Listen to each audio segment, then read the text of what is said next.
당연히 이제 이 말씀의 내용은 요 앞에 하늘로부터 급하고 강한 바람 같은 소리가 있었고 그들의 한 문집에 가득했고 불의 여처럼 갈라지는 것들이 임하여 있었는데 이제 결론은 4절 다 성령의 충만함을 받고 지난 시간에 말씀드렸습니다. 성령께서 우리 가운데 임하셔서 역사하신 그런 하나님의 모습을 말씀드렸는데 때로는 비둘기같이 때로는 바람같이 때로는 생수같이 불같이 그리고 기름같이 임하시는 성령님의 역사를 성경에서 말씀을 하고 있는데 글쎄 뭐 더 차지는 나올라는지는 모르겠습니다. 그렇게 이야기를 하는데 오늘은 불같이 임하시는 성령님의 역사에 대해서 성경 말씀을 같이 함께 말씀을 보도록 하겠습니다. 불의 혀처럼 갈라지는 것이 그들 위에 임하여 있었는데 뭐 그것으로 끝나는 게 아니죠. 그렇게 됨으로 인해서 성령의 충만함을 받았다는 겁니다. 그러니까 결국은 성령이 불같이 임하셨다 이렇게 볼 수 있겠네요. 구약 시대 때도 있었습니다. 그러니까 뭐 이렇게 그 신약 시대에만 불같이 뭐 어떤 상황이 이루어진 게 아니고 구약 시대 때도 하나님께서는 때로는 불같은 어떤 형상, 불처럼 임하시는 하나님의 모습 우리가 찾아볼 수가 있겠는데 출애굽기 24장 성경에 많이 나오는데 몇 구절만 조금 보도록 해보겠습니다. 출애굽기 24장 16절 부터 18절까지 출애굽기 구약 성경 두 번째 출애굽기 24장 16절부터 18절까지 같이 한 목소리로 말씀 보겠습니다. 여호와의 영광이 시내 산 위에 머무르고 구름이 엿새 동안 산을 가리더니 일곱째 날에 여호와께서 구름 가운데서 모세를 부르시니라.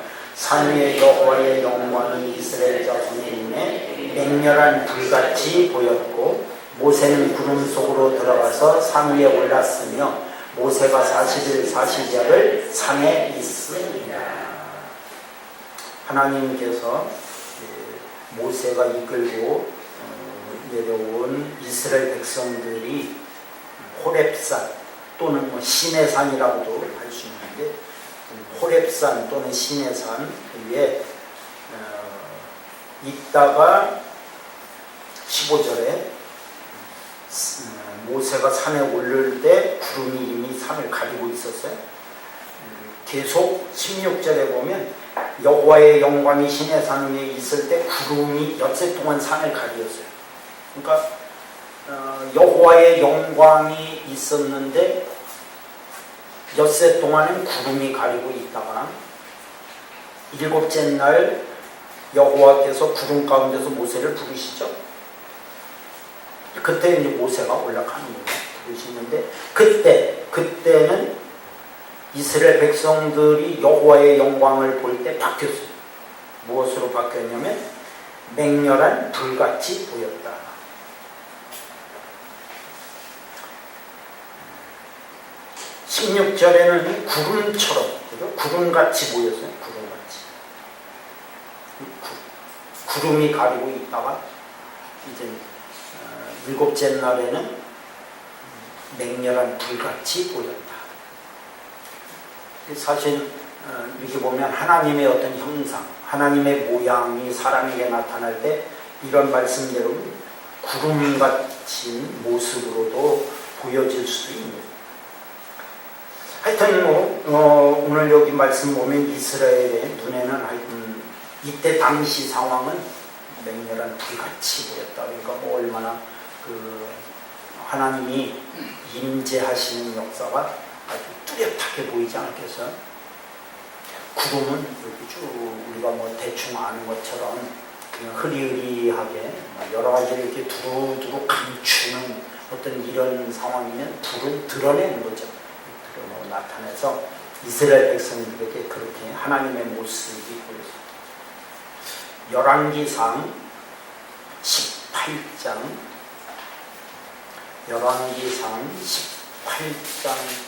37절 여기에는 저 엘리야가 갈멜산에서 바알 선지자들과 아세라 선지자들하고 대결하는 그런 장면인데, 바알 선지자들이 하루 동안 자기네들 나름대로 신을 찾았지만 신이 나타나지를 않았습니다. 이제는 엘리야 차례가 됐습니다. 그래서 18장 38절 그 앞에 좋은 말씀이 나옵니다. 특히 이제 그 32절에 보면 도랑을 만들죠. 33절에는 물을 채워다가 번제물과 나무 위에 붓습니다. 계속 세 번째 하니까 35절에 제단으로 두루 흐르고 도랑에도 물이 가득 찹니다. 아마 이거는 언제 잠깐 말씀드린 것 같은데, 혹시라도 자연 발화 혹은 사람이 어떤 뭐라고 할까, 어떤 속임수 이런 것을 통해서라도 혹시 불이 붙을 줄 모르니까 아예 물을 들어봐서 그냥 흠뻑 젖게. 그러니까 이거는 도저히 어떤 이런 거 사람의 힘으로 정말로 노력을 해서 누군가가 직접 목격을 할 수밖에 없는 이런 상황이 가지 않으면 불을 붙일 수 없는 그런 지경까지 만들어진 겁니다. 그러니까 오직 하나님께서 불을 내려주셔야만 이건 탈 수가 있는 거예요. 자, 그래서 기도합니다. 37절, 38절 같이 읽습니다. 여호와여 내게 응답하옵소서, 내게 응답하옵소서. 이 백성에게 주 여호와는 하나님이신 것과 주는 그들의 마음을 되돌이키심을 알게 하옵소서 하며, 이에 여호와의 불이 내려서 번제물과 나무와 돌과 흙을 태우고 또 도랑의 물을 핥은지라. 하늘에서 불이 내려와. 38절 여호와의 불이 내려서 번제물과 나무와 돌과 흙을 태우고. 그렇다고 해서 이렇게 무조건 다 태워지는 건 아니어도 모세가 하나님의 부르심을 받기 전에 떨기나무가 있었는데 거기에 불이 타고 있었다고 그러니까 모세가 가까이 가보니까 이게 불은 있는데 나무는 타지 않는 모습을 보고 이상해서 가까이 더 나가다가 보니까 하나님의 부르심이 있잖아요. 그때는 불꽃이라는 어떤 형상만 있지 태워지는 건 또 아니에요. 근데 여기는 또 조금 다릅니다. 그러니까 하나님이 그 상황에 따라서 임재하시는 것이니까 이렇게 말하면 불이라고 보기는 어려워요. 우리가 얘기하는 그런 불. 물론 여기는 또 우리가 얘기하는 그런 불이죠. 그러니까 번제물도 태우고 나무, 돌, 흙, 도랑의 물까지 그냥 다 싹 태워서 없애는 이런 장면이죠. 모세가 본 그 떨기나무의 불꽃은 타는 불이 아니고 또 그러니까 하나님의 임재의 모습이 이렇게 나타나고 있는 것입니다. 분명히 여호와의 불이 내렸다.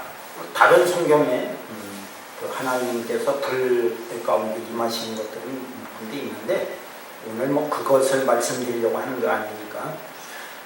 때로는 하나님의 불은 심판의 상징, 심판을 하시는 상징으로도 나타나는데, 여러분이 잘 아시는 거 창세기 19장 소돔 고모라, 소돔과 고모라를 멸하실 때 불로 멸하시는 장면이 나옵니다. 창세기 19장 24절 25절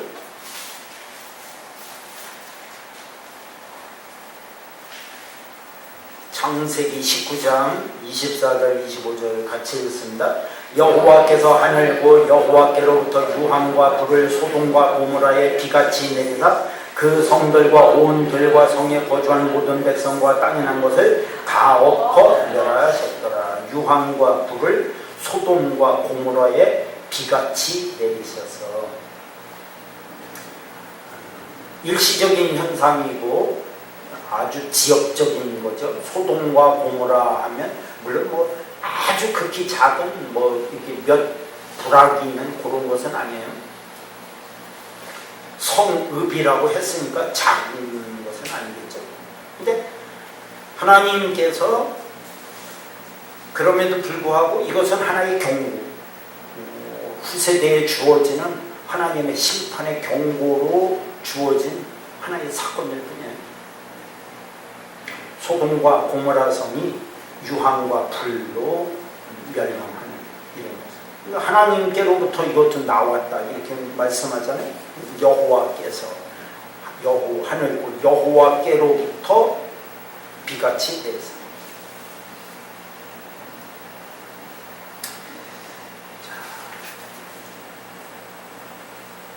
오늘 제가 말씀드리려고 하는 것은 성령이 불같이 임하심에 대해서만 말씀을 사실 드리려고 하는 거고, 그렇다고 해서 제한적이거나 그렇지는 않다는 거예요. 이미 구약시대 때 이스라엘 백성들에게 하나님이 불같이 임하시는 내용이 나오는데, 그러면 마태복음 3장 11절, 마태복음 신약성경에서는 여기 마태복음 3장에 11절부터 나오기 시작합니다. 물론 이제 누가복음에도 있어요. 같은 의미로 나오는데 예수님께서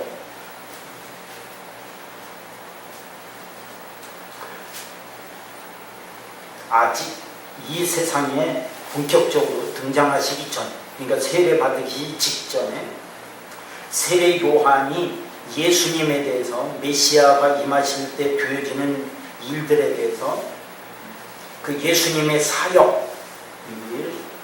말씀하고 있는 내용입니다. 마태복음 3장 11절 같이 읽습니다. 나는 너희로 회개하게 하기 위하여 물로 세례를 베풀거니와 내 뒤에 오신 이는 나보다 능력이 많으시니 나는 그의 신을 들기도 감당하지 못하겠노라. 그는 성령과 불로 너희에게 세례를 베푸실 것이요. 성령과 불로 세례를 베푸신다고 해서 실질적으로 이렇게 세례를 베푸실 때 예수님이 친히 세례를 베푸시지는 않았어요. 제자들이 베풀었고, 사도행전에 보면 이제 제자들 그 후에 세대들이 이제 세례를 베푼 얘기는 나오는데, 그렇다고 해서 그때 불이 막 임했다는 말씀은 사실은 없어요.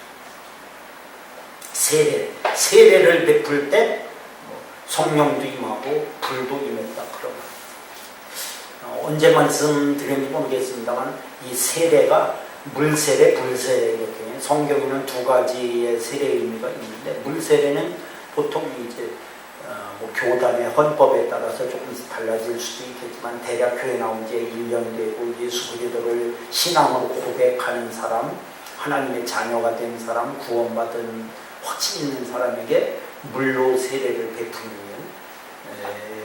일이지. 그렇다고 해서 그 즉석에서 불세례가 임한다고 또는 성령 세례가 임한다고 보기는 어렵습니다. 같이 임할 수도 있는데 대개는 물세례 후에 성령 세례가 임하기도 하고 성령 세례 후에 물세례가 임하기도 하니까 순서를 우리가 따질 수는 없지만 분명한 사실은 물세례만으로는 안 된다는 거예요. 성령께서 역사를 하고 임재를 하셔야 되는데, 지금 성령 세례라고 할 수도 있는 하여튼 성령님의 사역 5가지를 지금 말씀드리잖아요. 불같이만 생각하면 안 되는 거예요.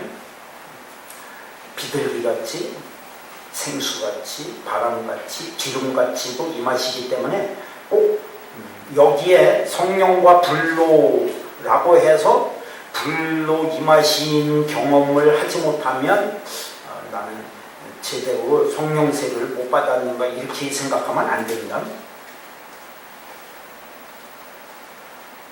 하여튼 예수님께서 이 땅에 오셔서 하실 사역 중에서 성령과 불로 세례를 베푸실 것이다.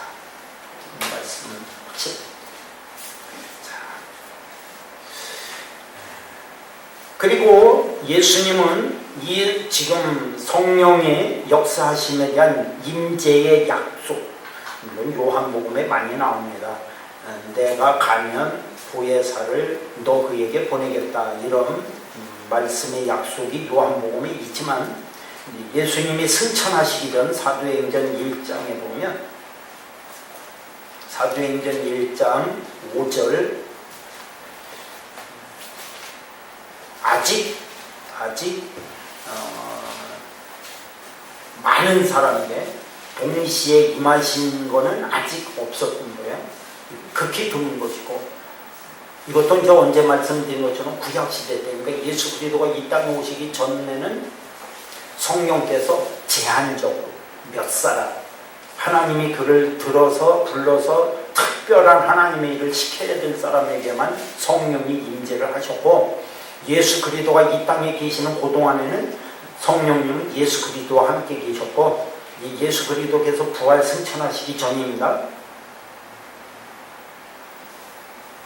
사도행전 1장 5절 4절에 너희는 예루살렘을 떠나지 말고 내게서 들은 바 아버지께서 약속하신 것을 기다리라. 이 약속하신 게 뭐냐면 5절입니다. 같이 읽습니다. 요한은 물로 세례를 베풀었으나 너는 몇 날이 못 되어 성령으로 세례를 받으리라 하셨느니라. 이 약속. 몇 날은 이제 대략 한 열흘. 예수님이 승천하신 것이 예수께서 부활하신 이후 대략 한 40일 정도 지났고, 왜냐하면 예수님이 부활하신 날이라기보다는 이제 죽으신 날이라고 봐야 될 것 같아요. 그때 죽으신 후에 토요일, 그때가 6월절의 시작입니다. 6월절의 시작이니까 6월절 후에 그 77절 구약 성경은 맥추절, 그때가 50일째거든요. 50일. 그러니까 오순절이 맥추절, 지금 말씀드린 77절, 그때 성령이 임하셨으니까 그래서 오순절이라고 하는 거예요. 열이 5번이다 해서 50일이 지나가는 거예요. 그러니까 승천하시고 열흘 후에 성령이 임하셨는데 몇 날을 그렇게 말씀하는 겁니다. 5절에 성령으로 세례를 받으리라고 약속을 하신 이것을 이 제자들에게 상기를 시켜주고 계시는 겁니다. 예수님께서. 그러므로 너희는 예루살렘을 떠나지 말고 기다리고 있어라. 기다리고 있을 때 뭐 할까? 그들은 기도를 했습니다. 14절에 보면 오로지 기도에 힘쓰더라. 그리고 이제 2장 1절로 다시 가서 보면 오순절 날이 이미 이름에, 그러니까 이때가 6월절 후 50일. 말씀드린 것처럼 구약으로 말하면은 맥추절 77절.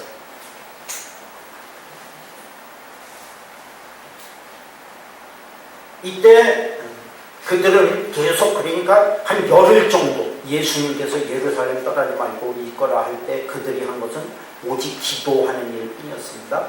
그러니까 한 열흘 정도 계속 기도를 하면서 오순절이 닥쳐온 거죠. 열흘 정도 지나면서. 그리고 이제 그들이 또 다 같이 한 곳에 또 모였습니다. 계속 열흘 동안 그렇게 하고 있었던 거죠. 기도하고 있었습니다. 그때 호련히 급하고 강한 바람 같은 소리도 있고, 그 다음에 불의 혀처럼 갈라지는 것도 있고, 막 이러더니 성령이 충만함을 4절에 입는다.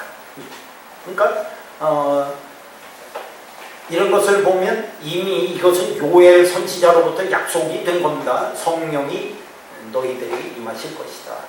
그러면 이제 이 성령님의 역사는 좀 전에 말씀드린 것처럼 구약시대 때는 특별한 사람, 몇몇 사람, 정말로 하나님께서 그를 뽑아 세우셔서 하나님의 일을 시켜야 될 사람에게만 임하셨던 성령님께서는 이제는 누구에게나 예수 및 구원받은 하나님의 자녀들에게는 이 성령이 임하신다는 것을 예언을 해요. 요엘 선지자들. 그리고 이 일은 말씀드린 것처럼 예수님이 부활 승천하시고 열흘 정도 지나는 시점에서 나타나요. 이 예언의 역사, 그 약속이 나타납니다. 근데 말씀드린 것처럼 너무 그렇다고 해서 자꾸만 그 불같은 성령만 얘기하면 안 돼요. 여기는 지난 시간에도 말씀드렸지만 바람이죠. 바람 같은 소리가 이미 있었잖아요, 사실. 그런 것들을 자꾸 이렇게 젖혀놓고 그냥 불같은, 너무 그렇게 해도 문제지만, 그렇다고 해서 또 뭐 불의 역사가 없어진 것도 아니죠. 불같이 임하십니다. 이런 임재의 약속이 구체적으로 드러나는 겁니다. 실제로 나타나는 거예요. 그때 불같은 역사도 함께 있었다. 근데 여기 보면 다시 3절에 보면 마치 불의 혀처럼 갈라지는 것들이 그들에게 보였습니다. 그리고 이 갈라지는 것들이 어떻게 됐다? 각 사람 위에 하나씩 임하여 있더라.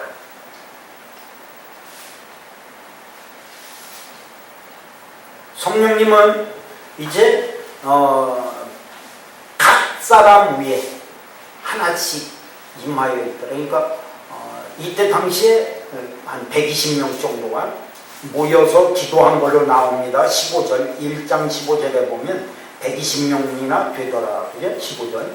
그러니까 제자들에게만 임하라고 말하면 안 되는 120명 정도가 계속 기도를 했잖아요.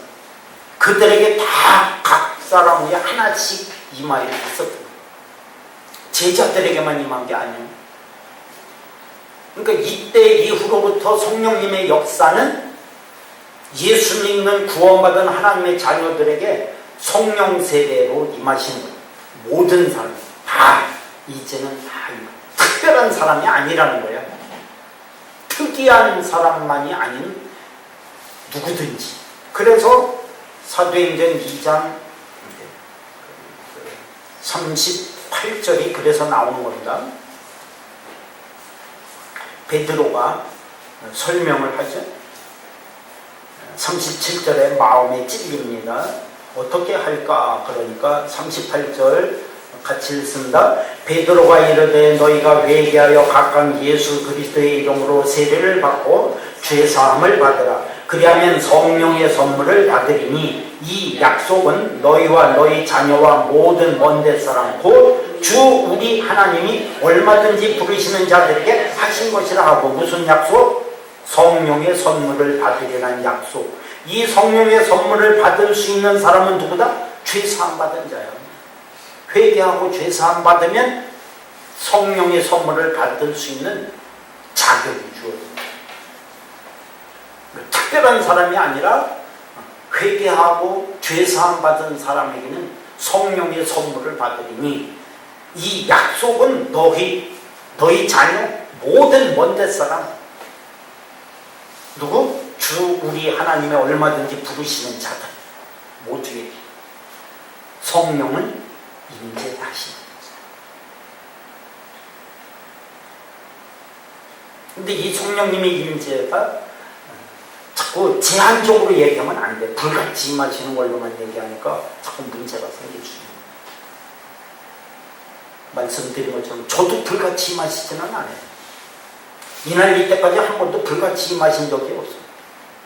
그럼 뭐 나도 성령 받았나? 이렇게 되겠죠. 그것은 아니에요. 그래서 이제는 회개하고 죄사함 받은 모든 자에게 성령이 강림하시고 다 역사하시고. 자, 그러면 우리가 그냥 자꾸 일반적으로 생각하는 너무 좁은 생각을 자꾸 하면 안 됩니다. 자꾸 그런 작은 경험들이 무슨 큰 것처럼 자꾸 얘기하고 그렇게 말하면 안 돼요. 그럼 뜨겁게 역사하시는 부분들이 그러면 그냥 뜨겁게 기도할 때만 나타나냐? 아니에요. 그렇지 않아요. 예레미야 23장 예레미야 23장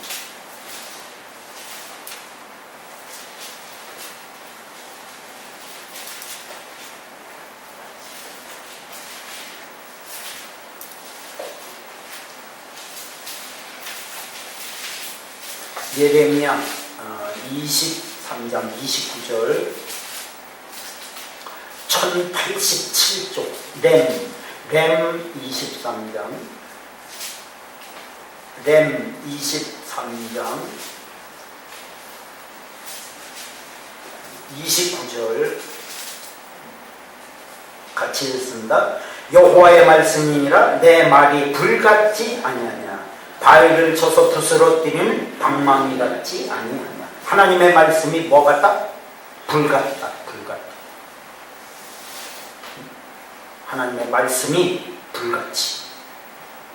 보세요. 여기만 있는 게 아닙니다. 누가복음 24장. 누가복음 24장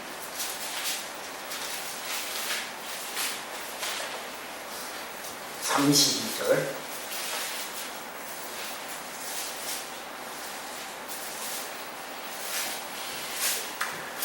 예수님께서 부활하셨음에도 불구하고 아직도 믿음이 없었던 제자들 중에서 2명이 엠마오라고 하는 마을로 가고 있었습니다. 13절에 보면 24장 13절에 그리고 된 일을 이야기합니다.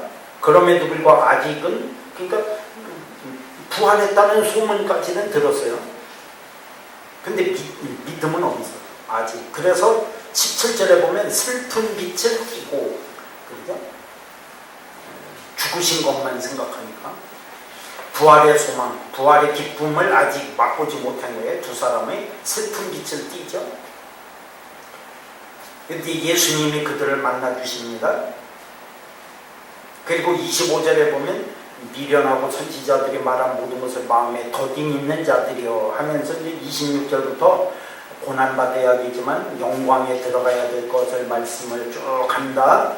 27절 모세와 모든 선지자의 글로 시작하여 성경에 쓴 바 그 당신에 관한 이 메시아의 예언과 관련된 약속에 관한 것을 자세히 설명을 하십니다.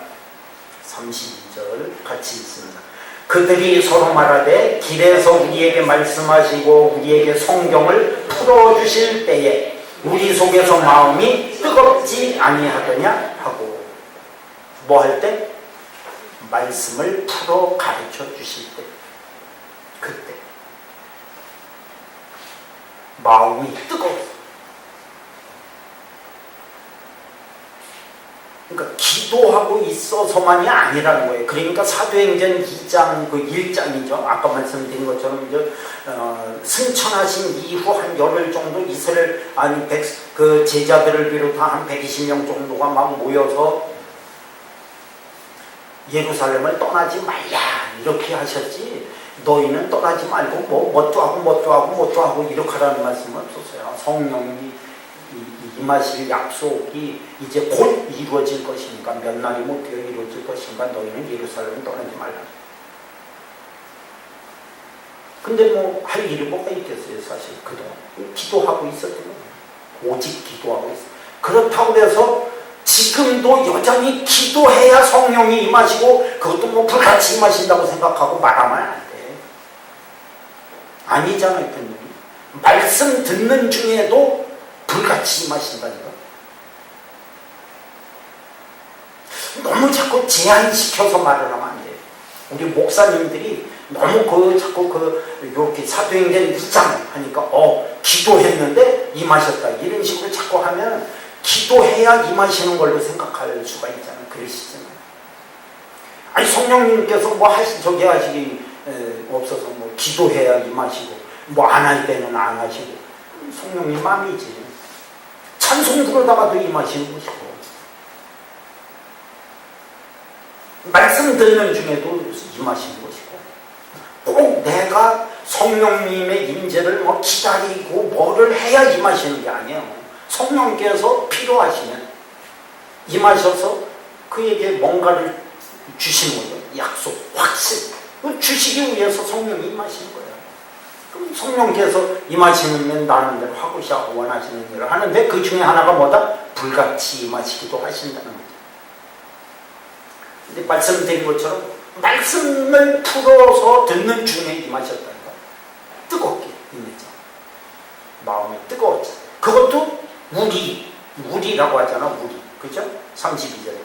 우리에게 말씀하시고 우리에게 성경을 풀어줄 때 우리 속에서 3번이나 나오잖아.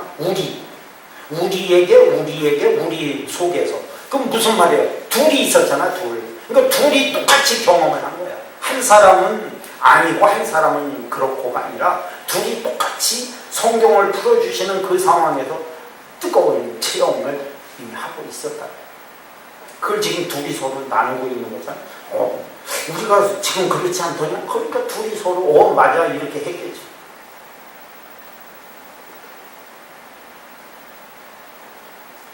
그러면 불같이 임하시는 성령님의 역사, 더 말씀을 더 많이 좀 드리면 좋은데 너무 자꾸 이렇게 착각하는 거, 오해하는 거, 성령님의 역사에 대해서 오해하는 거, 특히 불같은 성령님에 대해서 오해하는 부분을 더 말씀을 드리면 좋은데 시간이 많이 가니까 그쪽을 요 정도만 말씀 일단 드리고, 그러면 우리에게 임하시는 불같은 성령님의 역사가 우리로 하여금 무엇을 어떻게 하고 계실까?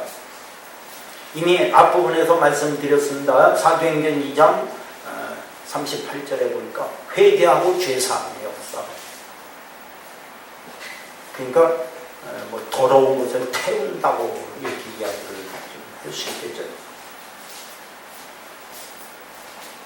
깨끗하게 해주시는 역사. 근데 이렇게 제가 목사님들이라 지금 이렇게 하는 그 불같은 성령님을 경험한 분들 이렇게 제가 보니까 그렇다고 제가 세밀하게 뭐 대화를 한 건 아닌데 성격적인 것도 있는 것 같고 죄를 짓는 어떤 이런 부분도 정말로 성령께서 그냥 강하게 임하셔서 불로 태워주시는 경험을 해야만 어떤 하나님의 임재를 확실하게 좀 깨달을 만한 사람들에게 임하시는 거 아닌가 이런 생각이 좀 들기는. 하여튼 지난 시간에 제가 물 또는 생수같이 임하시는 성령님의 역사에 대해서 말씀드릴 때 이 부분은 제가 말씀을 안 드린 것 같은데 물도 마찬가지잖아요. 물도 깨끗하게 하는 거잖아요. 청결, 그죠? 물도 청결하게 하는 거를 하는 게 물도 하는 일 중에 하나냐? 불만 하는 건 아니죠. 불도 깨끗하게 태워버리지만 물도 청결하게 하잖아요. 깨끗하게 하시는 역사가 있다고 볼 수 있겠고, 그 다음에 연단의 상징적인 표현도 있습니다. 연단, 베드로전서 4장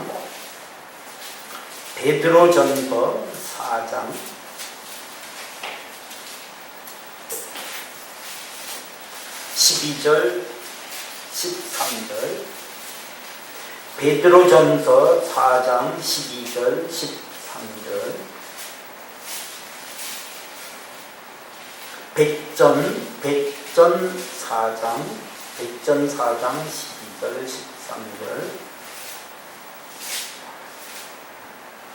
같이 읽습니다. 사랑하는 자들아, 너희를 연단하려고 오는 불시험을 이상한 일 당하는 것 같이 이상히 여기지 말고 오히려 너희가 그리스도의 고난에 참여하는 것으로 즐거워하라. 이는 그의 영광을 나타내실 때 너희로 즐거워하고 기뻐하게 하려 합니다. 불같은 시험도 있잖아요.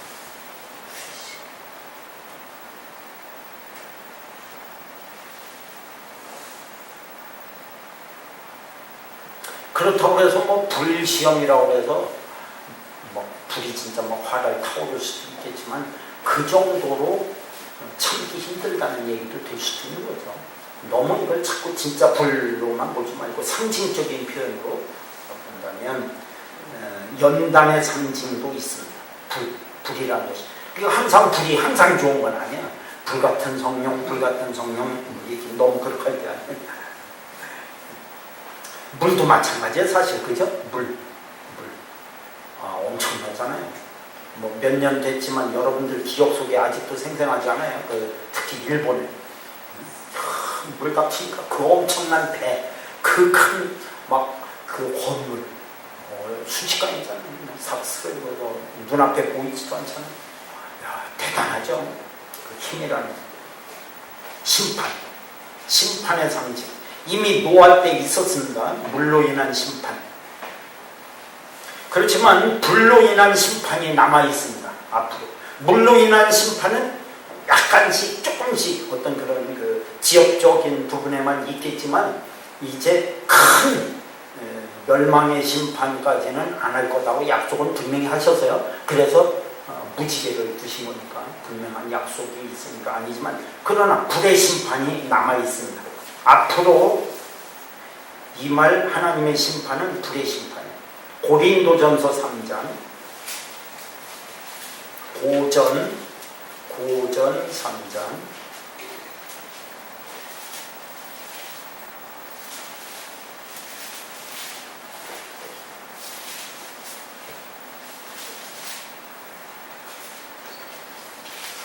13절. 요거는 이제 10절부터 보면 터를, 그 지혜로운 건축자와 같이 터를 닦아뒀는데 이 터는 11절에 보면 예수 그리스도라고 말씀하고 있습니다. 그러니까 예수 그리스도를 믿고 구원받은 하나님의 자녀들은 예수 그리스도라는 터가 일단 생긴 겁니다. 근데 그 위에 이제 터 위에 집을 짓습니다. 12절에 보면. 그런데 금도 있고 은도 있고 보석도 있지만 나무나 풀이나 짚으로 터 위에 세울 수도 있어요. 이것들은 순식간에 세워질 수도 있고 겉모습이 더 보기 좋을 수도 있지만 13절 같이 읽습니다. 각 사람의 공적이 나타날 터인데 그날이 공적을 밝히리니 이는 불로 나타내고 그 불이 각 사람의 공적이 어떠한 것을 시험할 것이니라. 불로 인한 심판. 저는 그런 생각을 하는 거예요. 이런 말씀을 보면서 앞으로 불로 인한 심판이 있을 때 그리스도라는 터는 이제 세워졌습니다. 예수 믿는 구원받은 하나님의 자녀라면 그리스도라는 기초, 터는 이제 이미 닦아진 상태니까 불이 공적을 나타내게 돼요. 왜냐하면 지나가면 다 타서 없어지니까. 안 타는 것만 남는 거예요. 안 타는 것. 안 타는 게 뭐가 있을까? 여기 말씀대로 금, 은, 보석. 혹시 뭐 녹을지는 몰라도 타서 없어지지 않죠. 그런지 어떤 생각이냐면 저는 늘 자꾸 그런 생각을 해요. 화려하지도 못하고 크지도 못하지만 타지 않는 불의 공적이 나를 드러내는 그날이 올 때 타서 없어지지 않는 벽돌 한 장이라도 올려놓는 게 확실한 거 아니냐. 그렇죠? 그거는 없어지지 않잖아. 근데 뭐 나무나 짚이나 풀로다가 뭐 엄청나게 크게 만들고 아무리 화려하게 해봐야 그건 뭐 아무것도 아니에요. 다 타서 없어지면 다 끝납니다. 없어지지 않는 거 하나라도 올려놓는 게 중요한 거 아니에요? 그건 남는 나무니까. 남지 않는 거는 해놔봐야 소용없는. 베드로후서 3장 벳후 3장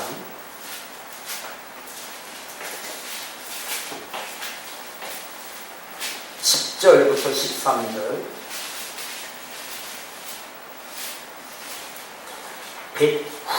베드로후서 3장 10절부터 13절. 베드로후서 3장 10절부터 13절 같이 읽습니다.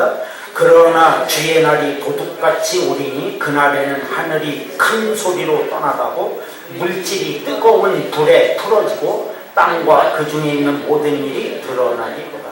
이 모든 것이 이렇게 풀어지리니 너희가 어떠한 사람이 되어야 마땅하냐? 거룩한 행실과 경건함으로 하나님의 날이 임하기를 바라보고 간절히 사모하라. 그날의 하늘이 불에 타서 풀어지고 물질이 뜨거운 불에 녹아지려니와 우리는 그의 약속대로 의가 있는 곳인 새하늘과 새 땅을 바라보도다. 불의 심판. 다 타서 풀어지고 다 녹아지고 그렇게 될 거예요. 그럼에도 불구하고 남는 거는 있어요. 고린도전서 3장에서 이미 말씀드렸어요. 그러므로 우리는 그걸 붙들고 그리스도의 터, 예수 믿고 구원받은 확신을 갖는 하나님의 자녀로서의 그리스도의 터는 닦아놨고 거기에 타서 없어지지 않는 것 몇 개를 우리가 올려놓고 얼마나 보일 수 있도록 집을 지어놓고 있는지는 모르지만 완성할 수 있겠어요. 짓다가 말할 수밖에 없겠죠. 하여튼 그것을 가지고 약속대로 의가 있는 곳인 새하늘과 새 땅을 바라보는 우리의 신앙을 바라보고 타서 없어지지 아니하는 그것이 하나님 앞에 가면 당연히 면류관으로 또는 상급으로 하나님께서 우리에게 주시거든요. 남는 것만 하나님께서. 그러니까 이게 뭐 어떻게 해서 남는 게 아니라 그냥 불로 한번 확 지나가면 그냥 끝나는 거야. 순식간에 타서. 아까 말씀 봤지만 엘리야 갈멜산에서 보세요. 하나님의 불이 내려오니까 순식간에 다 타서 없어요. 한순간에 다 끝나버리잖아요. 얼마나 강력한 불이 임하는지 그냥 다 살라버리잖아요. 그러니까 그보다 더 강력한 불이 여기 보니까 뭐 다 풀어지고 녹아지고 막 그런 데잖아요. 그럴 정도의 강력한 불이 앞으로 임하신다면 한순간에 다 타서 없어요. 안 타는 것만 있는 안 타는 그것만 남게 돼요. 아시겠어요?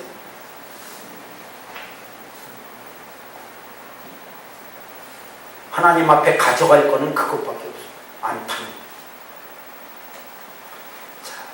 불같은 성령님의 역사가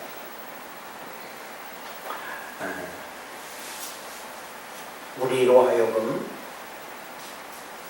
너무 강하게 임하시면 안 돼. 일단 우리를 정결하게 해주시고 또는 우리를 경고성으로 또 주실 수도 있고 또는 불은 오늘 이거 다 말씀드릴 수가 없습니다만 좋은 것 많이 있어요. 거기에는 열도 있고 에너지도 거기서 나옵니다. 힘도 불 속에서 힘도 나오고 막 이런 여러 가지 있지만 오늘 제한적으로 성경 몇 구절 보면서 우리에게 임하시는 불같은 성령님의 역사를 이렇게 짧은 시간에 간단하게 몇 가지로 말씀드렸고 때로는 연단으로 또 임하시는 성령님의 역사를 우리가 잘 받아들이면 성령께서 하시는 그 놀라운 일들이 우리로 하여금 더 확신 있게 하시는 임재를 경험하게 될 줄로 믿습니다. 기도하겠습니다.